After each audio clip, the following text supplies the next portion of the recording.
अस्सलाम वालेकुम everyone, welcome back to study studio by लारे बारजू। आज का जो हमारा टॉपिक है वो है इंटेंडेड लर्निंग आउटकम्स यानी ILOs। आए हम अपने टॉपिक की तरफ मूव करते हैं। ILOs को हम इस तरीके से डिफाइन कर सकते हैं, what a learner will have acquired and will be able to do upon successfully completing their studies. अब जो बच्चा है, जो लर्नर है, जो स्टूडेंट है, वो ये लेसन या वो ये सेशन कंप्लीट करने के बाद, इस चीज़ को पढ़ने के बाद किस चीज़ के काबिल हो जाएगा, तो वो होता है हमारा आउटकम, इंटेंडेड लर्निंग आउटकम। अब ये जो है ये हमें हमेशा टीचर को स्टूडेंट्स के पर्सपेक्टिव से लिखने होते हैं, ना कि अपने पर्सपेक्टिव से। अब वो कैसे कि वो इस तरीके के होने चाहिए, मेजरेबल होने चाहिए, अचीवेबल होने चाहिए और असेसेबल होने चाहिए। अगर ये चीज़ें होंगी तो वो ऑटोमेटिकली स्टूडेंट्स के पर्सपेक्टिव से हो जाएगा। और इस टाइप का होना चाहिए कि वो बच्चा जो है उसे उस टाइम लिमिटेड के अंदर, अगर आपने 35 मिनट का जो है पीरियड है, सेशन है, तो उसमें जो है वो अचीव भी हो सके। सेकंड पे हम आते हैं कि हमें पता कैसे चले कि हमारा जो आउटकम है वो परफेक्ट है और वो एप्रोप्रिएट है, वो सूटेबल है। तो सबसे पहले यहाँ पे एक फॉर्मूला आता है स्मार्ट का। आपका जो आउटकम है वो स्मार्ट होना चाहिए।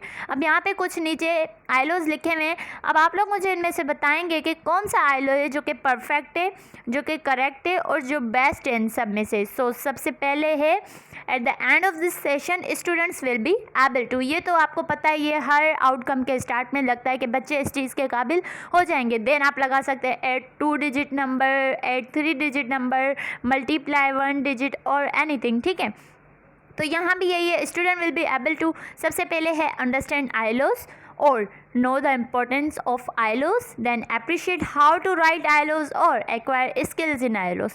अब क्वेश्चन आता है which one is the best? So the answer is none of them. How? देखें, अब इनमें जो know है, understand है, be familiar with, appreciate, be aware of, ये सब जो है ये measurable नहीं होते। तो हमारा जो आउटकम है वो हमेशा measurable होना चाहिए। अगर वो measurable नहीं है तो वो आउटकम एक वैलिड नहीं है, वो इस चीज़ के लिए अप्रोप्रिएट नहीं है। बिकॉज आपको पता कैसे चलेगा कि बच्चे ने इस चीज़ में कितना अंडरस्टैंड किया है। अगर आप वर्ड यूज़ कर रहे हैं अंडरस्टैंड, तो आपको कैसे पता चलेगा? ये मेजरेबल नहीं है। अब देखें, students will come to no.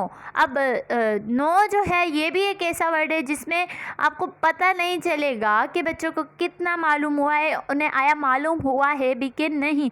तो इस तरीके से जो है हमें नहीं ऐड करना है, हमें वर्स्ट ब्लूम टैक्सोनॉमी से लेने। अगर हम लोअर ऑर्डर थिंकिंग मेजर कर रहे हैं तो उसके लेने, अगर हायर ऑर्डर थिंकिंग मेजर कर रहे हैं तो उसके लेने। अब ये जो होते हैं आइलोज जब आप बना रहे हैं तो आपने यही ध्यान रखना है कि वो मेजरेबल होने चाहिए।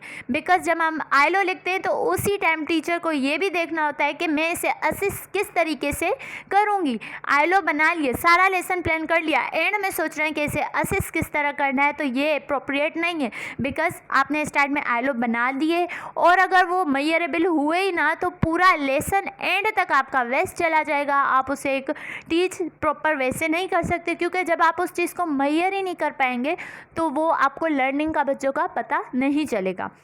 देन हमने बात की थी पीछे वाली स्लाइड पे कि आइलोज जो है वो हमारे स्मार्ट होने चाहिए। तो हम उसी पे आते हैं कि स्मार्ट का मतलब यहाँ पे क्या है। स्मार्ट से जो है हमने SMART, ठीक है। अब हर एक से इनके वर्ड आते हैं, जैसे S से आता है स्पेसिफिक।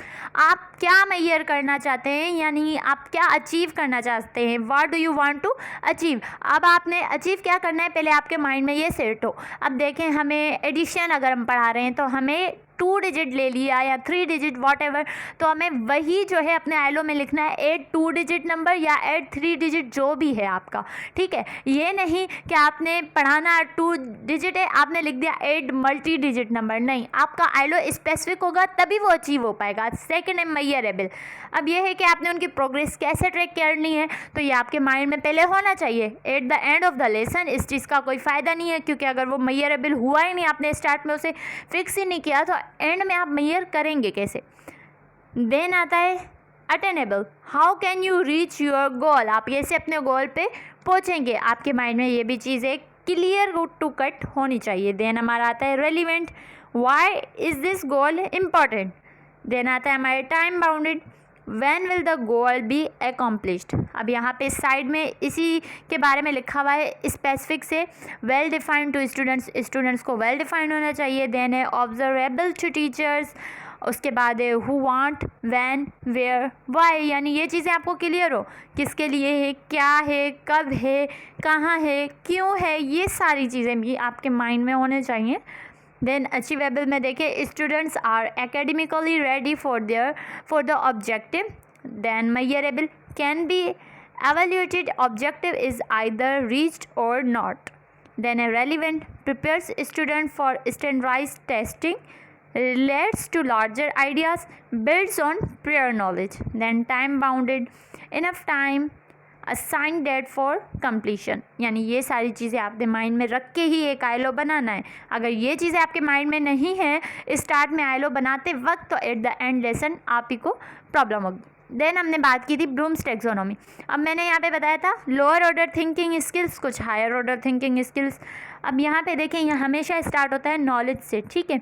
नॉलेज जो है सबसे लोअर ऑर्डर थिंकिंग पे आती है। अगर आपने चेक किया who is the founder of Pakistan, आप यहाँ पे बच्चे की एक नॉलेज चेक कर रहे हैं, देख रहे हैं उन्हें पता है पाकिस्तान का फाउंडर कौन है या नहीं है, ठीक है, वॉट एवर। तो यहाँ पे बच्चे की नॉलेज चेक हो रही है। देन आता है हमारा कॉम्प्रिहेंशन, जिसे हम कह सकते हैं अंडरस्टैंडिंग।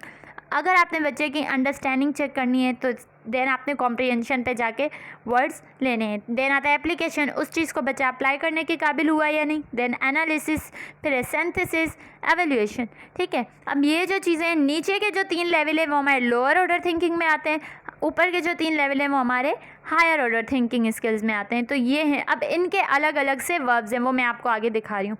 देखिए, नॉलेज में आता है define, identify, describe, recognise and so on लिखा हुआ है। देन अंडरस्टैंड में अगर बच्चा उस चीज़ को समराइज़ कर पा रहा है, इंटरप्रेट कर पा रहा है, क्लासीफाई कर पा रहा है, कंपेयर, देन ये सेकेंड।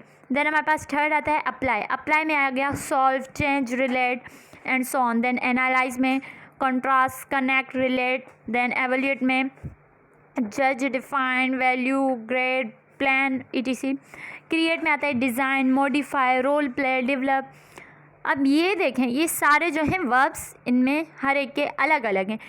आप लोगों ने इनमें से वर्ब पिक करके जो है अपना आईएलओ बनाना है, तभी वो एक आपका measurable, achievable, time bounded and so on ये सारा होगा। अगर आपने वर्ब ले लिया लाइक आपने यूज़ कर लिया words like understand, appreciate and be aware of, know, तो ये वाले जो है अप्रोप्रिएट नहीं है, ये मैयर ही नहीं हो सकते। तो जो चीज़ मैयर नहीं हो सकती वो मैं अपने आईएलओ में ऐड नहीं करनी। सो ये था हमारा आज का जो है overall lecture. So thank you very much for watching.